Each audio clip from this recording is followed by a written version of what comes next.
Welcome to Marketing Made Simple TV. My name is Jeff Ogden, the host of the show, and we're thrilled to have you back again to meet another wonderful guest on the show, Steve Farnsworth, Steveology, social media.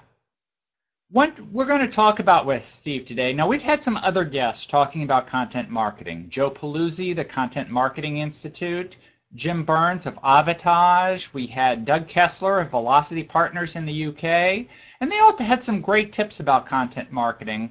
But what Steve wants to talk about today is some really good stuff for the marketers out there. Very practical advice that you can take away from the show. Steve is a social media influencer, a very popular blogger. He blogs on social media and content marketing, and we're going to address three things today. Are companies really using content marketing effectively? And if so, how did they get started? And then what kind of outcomes, what kind of results are they getting? So let's welcome Steve to the show. Hi, Jeff. How you doing? Hi, Steve. How you doing?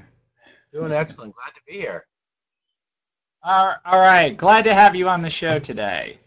Let me start off. I'll ask you the same question I ask everyone who's on the show, and that is, who are you and what do you do?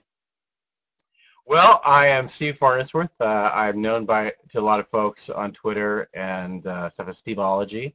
I got into doing that a few years ago, and it kind of took off, and it's been an incredible ride. What do? I mostly consult with companies, for lack of a better term, content marketing, but there's really, if you really look at companies now, we have an incredible opportunity to truly be, all companies are media companies now, and very few companies actually embrace that. And so what I tend to do is work with companies, primarily tech companies, and help them actually to embrace that and actually create content and a content platform that really drives sales and actually demonstrates their domain expertise. So that's what I do for my day job. And then I blog and I speak for fun.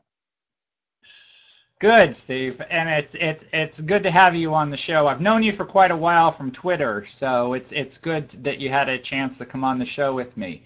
Now, there's a lot of talk about content marketing, and we've talked about it on the show, but what about the practical aspects of people? How do they get started, and where do you begin with content? Well, it's surprising when even this morning I just asked people, hey, what are some of your favorite examples of people doing content marketing really well? And I didn't get any responses. And I asked people, well, how are you going about content marketing? It was surprising.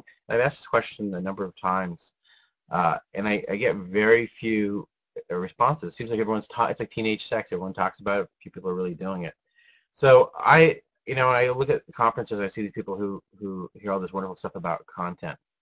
And then they're told about making it engaging and compelling and remarkable, and they kind of go, okay, where do I start? So I've been trying to, I've been kind of keeping my eyes open for real case studies, and I thought there's one that I really like, and it's for a lodge, it's for a travel destination of all things, but it serves, I think, as a great case study. This guy named Larry Waite, down in Belize of all things, buys a copy of David Meerman Scott's New Rules of Marketing and PR. And down in Belize, I just love it. It's a beautiful location down in Belize. It's a beautiful destination. So he reads his book, and he takes it very seriously. And so he goes out and buys Word Tracker, which is a keyword tool. A fairly nice one. It's about $500, I think, for a license. And he starts looking at what people look for when they look for Belize. And he uncovers a lot of terms. People look for honeymoon, and they look for the regional aspects of it. They look for Mayan culture, which is throughout near Belize, stuff like that. There are all these cultural references, these destination questions that he discovers.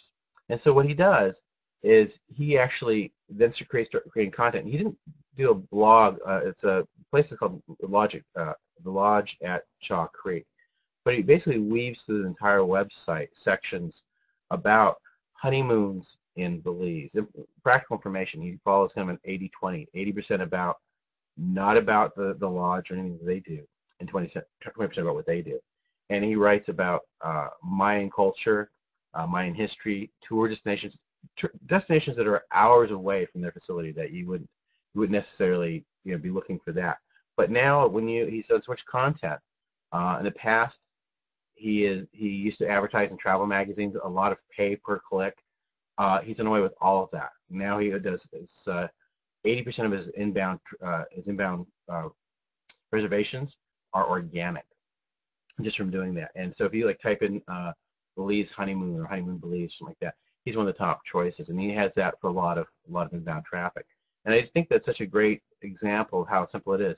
Here's a guy, all he did was he went and looked at fundamentally what people were looking at when they were looking for things that were like him.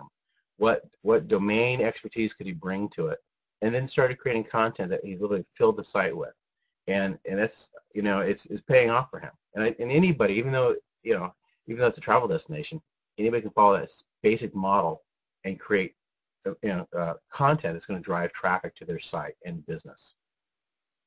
That's a good story, Steve, and I think the lesson, the takeaway is see the world through the eyes of your buyers. You know, what are they looking for? What are they shopping for? And that's what the Belize guy did, you know, using Word Tracker. That's a great idea. So another tool that people use in content marketing are microsites. How do people leverage microsites or landing pages in content? You know, I think that there are, I'm a big fan of microsites. I believe in there's a couple ways to do it. There's a thing called brand journalism, and that's really where you write content that is of journalistic quality, but around topics that you want to write specifically. And it might be things that are newsy and interesting, but aren't that kind of marketing crap speak. Intel Free Press is doing this. Now they're a big example. They've hired former journalists who have several full-time writers, and they don't write marketing stuff. They merely write things that are interesting to them, that are part of the editorial process that appeal to the Intel customers. And their content gets picked up by major news sources and republished, because they have a Creative Commons license. Anybody can republish it, because that's the level they write at.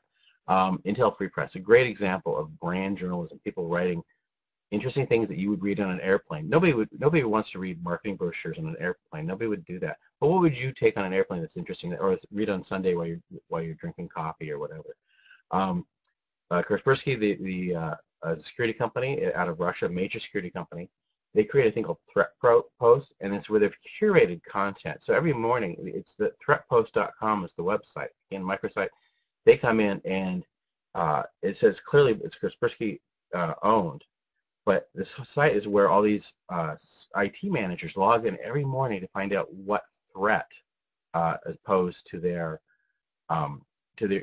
networks.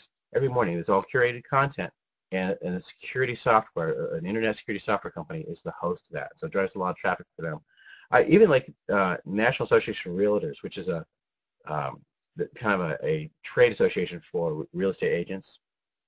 Now, they did something I thought was real clever. They have a great microsite called House Logic. And House Logic is like, when you think about what people do before they start thinking about selling their house, what do? They look at home improvement and maintenance issues, fixing things up that they know they need to fix, they haven't bothered to before they go out and look for, before they sell it. So what they do is they want to drive value for their members, so they want to drive people who are looking to sell their homes. So this website is it has a lot of things, but mostly the key areas are home maintenance. So if you type in basement leakage dry, whatever comes up is how to fix that. What are the key elements? It's very educational around home maintenance and home improvement. And of course, on the site, it's clearly owned by National Association of Realtors. And would you like to talk to a realtor up in the corner?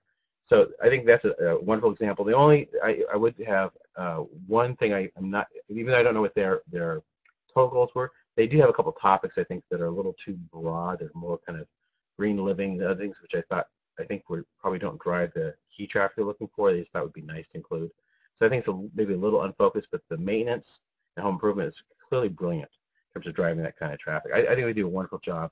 And, and I would actually, those are probably the ones that I like the most in terms of microsite. Of course, American Express Open, again, a microsite, driving tons of traffic. Their target is small businesses, and they hire writers to come in and write content all around small business advice. And I think that when you're looking at creating content, one of the resources are always an issue. hiring people to write content is completely legitimate. You can hire bloggers to contribute blogs, and it's a great use of money and talent. So you don't need to drive all the content yourself. You can actually tap people to do it.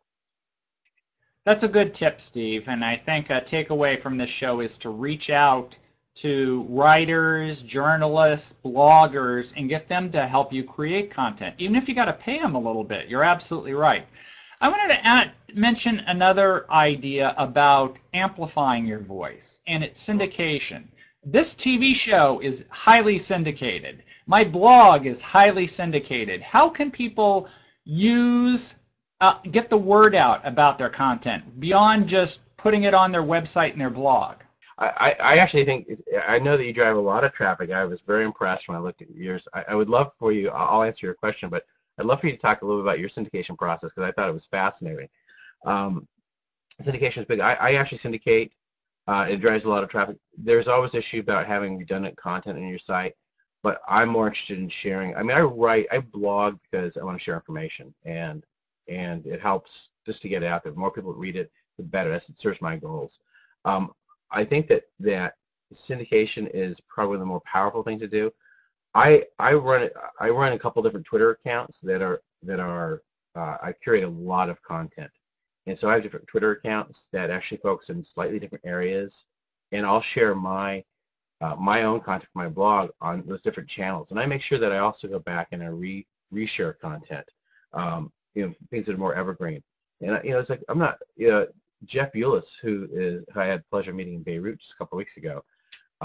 He doesn't do a lot of engagement on Twitter. He actually just uses his channel to reshare his content, and he has a huge following and a huge blog that he has, and he's just from resharing that older content, constantly doing. He only produces like a piece or two a week on his blog, so anybody can build it. It does take a little bit of time. There's no fast ways.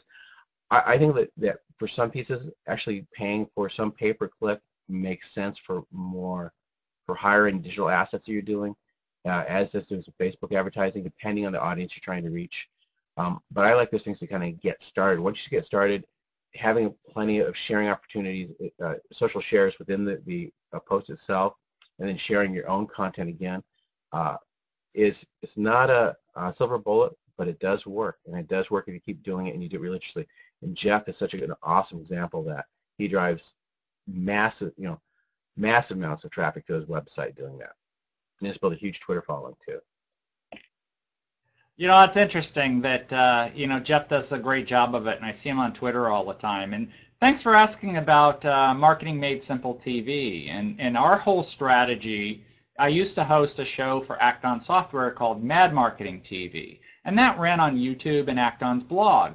But this show is my show, and one of the things I've done is syndicate it to an audience of marketers.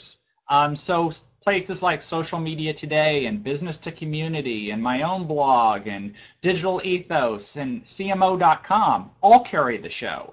Every Wednesday, a newsletter comes out to 14,000 marketers from CMO.com, and there's one video in there. It's this show. So it's syndication, and that's why, quite frankly, you see the name behind me.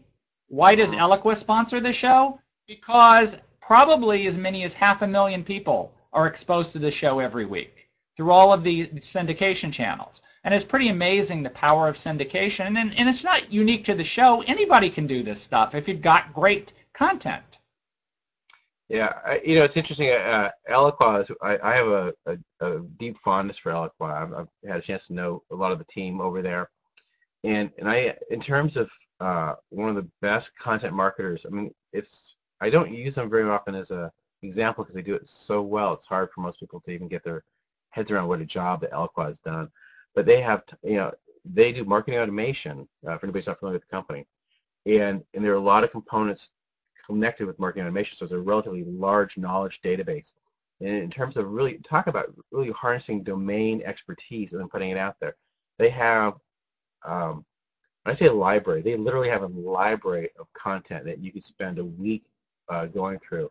And if you wanted to crash course on how to understand all about marketing if you were new, or want to make sure that you understood it all, going through their content is a great way to go. It's an incredibly well-developed, thoughtful, smart library. I love what Eliquis does. I agree with you, and having them as a show sponsor. In fact, Craig, while you're directing, could you bring up an image of Eliquis Content offer on the screen so Steve and I can talk about it? In fact, Steve, this is an offer Eliquis is making to the viewers of this show. The Grande Guide to B2B Content Marketing, and this is a great series of content. What's your thought on this? I like it. You know, the idea when they created this was that you could. The reason they called the Grande Guide is has to do with coffee, like Starbucks or whoever does the Grande. The idea is you could read one of these things in the time it would take you to drink a cup of coffee and walk away with valuable information or valuable understanding. It tries to give you a solid foundation without going too deep and too extraneous, but still, so you could literally read in a cup of coffee, read your Grande Guide. That's why the little coffee stains are on there. I think that's probably the more stellar visions of a really well-developed content marketing program. If you have the wherewithal to do something as good as Eliquis, you should. They're a great example, but they're pretty big kid. They're probably the best content marketers out there. I think they are too, and I will say that on the actually this hand, there's a button at the top of the screen. People can click the button and download the Grande Guide right now on the show. So a lot of Eliquis is a great example, and they do a wonderful job. And they even hired Jesse Noyes, who's a journalist, to do a lot of writing for them. So yeah, I got to give somebody props for the Grande idea, because that's Brian Cardon, the former CMO of Eliquis, who's now at Lattice Engines. And Brian's going to be on the show soon, so I got to put a plug in for Brian. But he came up with the Grande Guide.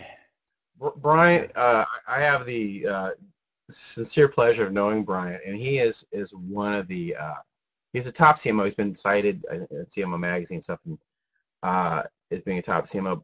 But he gets it for a reason. The guy is just frickin' brilliant, and the nicest guy you'd ever want to know. But he is probably, in my mind, one of the first times I ever had a chance to see him was actually when he spoke on marketing, sales, and alignment. And I don't talk about thought leaders very often because I don't think there are very many. But Brian is a thought leader in marketing, sales, and alignment.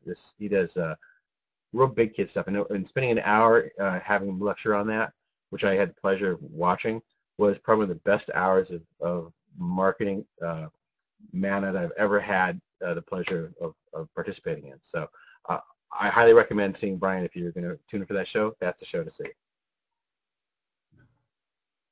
Good.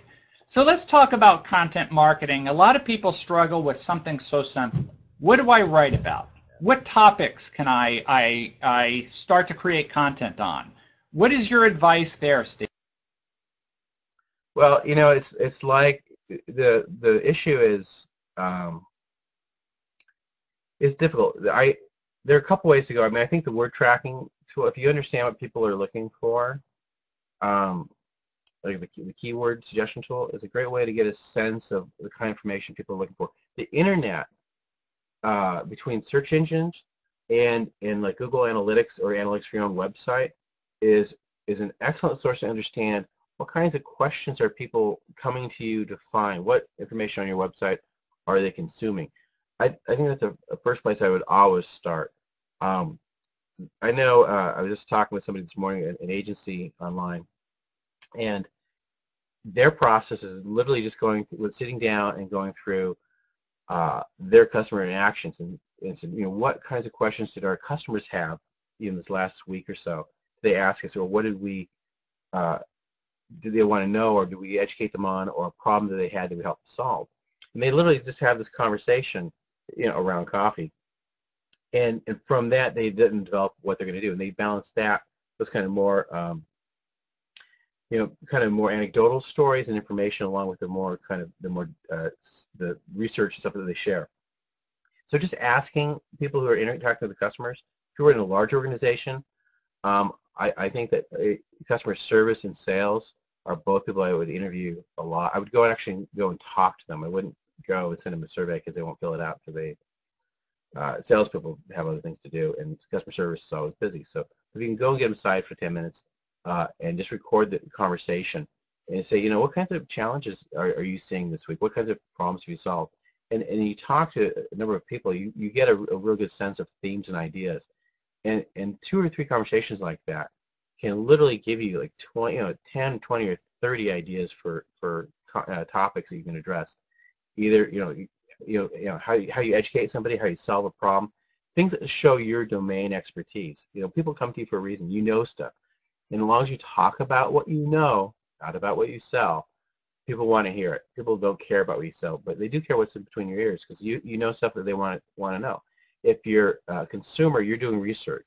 For your own personal product, you're going to buy a house. You want to research about how to buy houses. If you're going to buy a car, you want to do research about that. If you're in a company, this is your job. This is your livelihood, and you want to make a smart buy decision. And the more information they can provide in terms of problem solving for these people, what is it they're trying to understand about the purchase? What problem are they solving? How can they do that smartly?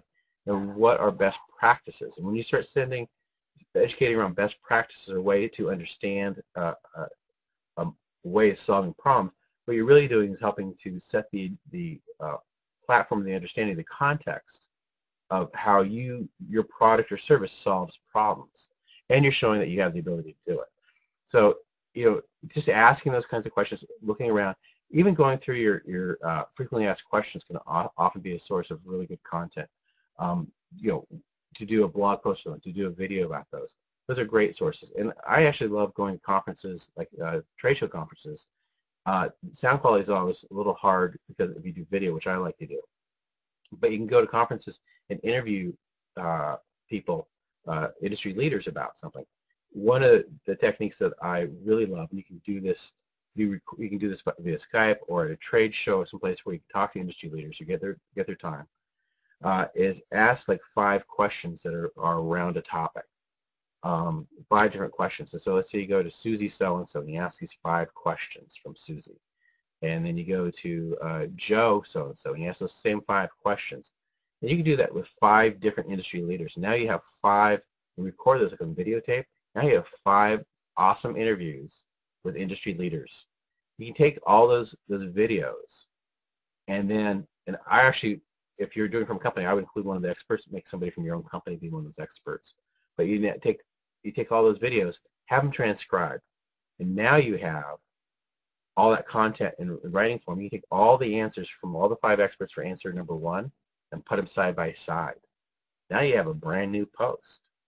And you do that for question 2 and question 3 and 4 and 5. And now you have 5 more blogs, written blogs, that share their answers, side by side for those things. Those are great 5 blogs. You can then, for extra bonus points, then turn that into an ebook or a white paper. And so there's a lot of ways to kind of get that content. But it goes back to what pain are your customers having? What do they really look to help them advise? Or how can you make their life better? The guy at Shaw Creek, people are looking for information on their vacation experience. It's not so much a pain point, but they don't want to have a bad vacation. So they're looking to have a good vacation. So he shares information. Some of the information is educational. Eliquis is talking about trying to solve problems for people by how to do smart marketing, how to understand all these pieces for marketers, and now have to have a much larger set of arrows in their quiver. And so where is your domain expertise? And I think those are probably the best ways to do it. Keyword stuff, analytics for your website, where people are looking for. Talk to your sales and customer service people. Sit around and talk to other folks dealing with customers and ask what kinds of challenges they had that week. Those are great tips. So things like use Word Tracker, use the Google AdWords free word tool, go talk to your salespeople, go talk to your customer service people, use Google Analytics and find out what method are people using to get to you. What are they typing into search tools? I mean, those are some great tips. So Steve, you've been a great guest on the show. If someone wants to learn more about you and the things that you do and just to get in touch with you, where you can do a couple things. You can find me on Twitter at Steveology. That's probably the easiest way. You can reach me by email at joltsocialmedia@gmail.com. You can also find my blog. If you type in Google the Steveology blog or go to stevefarnsworth.wordpress.com. So those are the ways you can find me. Thanks for tuning in to this week's Marketing Made Simple TV show. Tune in next week to another great show with another great guest. Before we go, we want to thank our sponsors, Avatage, the content marketing company, Digital Ethos, the educational nonprofit, Communication Strategy Group, PR and brand telling, and the world's largest revenue performance management software company, Eliquis, and of course, the maker of our platform, which is Watch It Too. Marketing Made Simple TV premieres every Thursday at noon Eastern, so we hope you tune in next week for another great show. Until then, we'll see you next week on Marketing Made Simple TV.